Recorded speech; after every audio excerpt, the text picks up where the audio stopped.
There are no communist countries, and that is not because communism is a failure, that is because a country cannot be communist, and all the historical versions of generally considered communist countries have been basically as far from communism as possible. I know that to many of you this is super obvious, but to most people it isn't.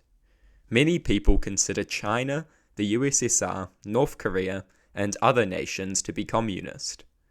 Firstly, workers do not own and control the means of production and distribution in these countries. This is socialism, a component of communism, and these nations do not even meet that standard. These countries are not even socialist, so they are very, very far from communist, which is basically the latest stage of socialism. The issue with calling these countries communist goes deeper than that, however. To define communism, communism describes a society in which the community owns and controls the means of production, private property is abolished, class is abolished, and the state is abolished. A communist is someone who believes in these things. Do note that the countries often cited as communist are very far from abolishing class, meaning they do not meet this part of the definition either. Most important, however, is the last part of the definition. Communism necessitates the abolition of the state.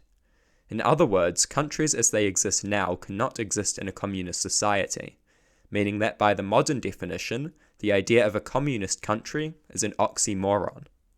Some will now say that a communist country is any country that aims for communism. I do not think we should refer to a country as if it adheres to an ideology which it merely claims to pursue in some distant future. This seems very foolish. Countries must be observed ideologically based on what they are, not what they claim to be against all evidence. North Korea calls itself democratic, and it would be absurd to insist that we should ever actually call it democratic.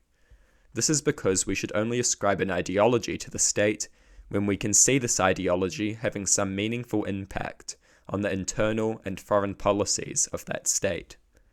Therefore, no country can be communist, because achieving this ideology means the country would itself cease to exist.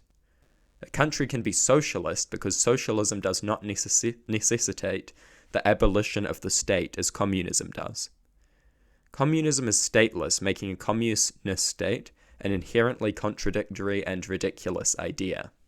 The states often referred to as communist fail to achieve virtually all of communism's important components.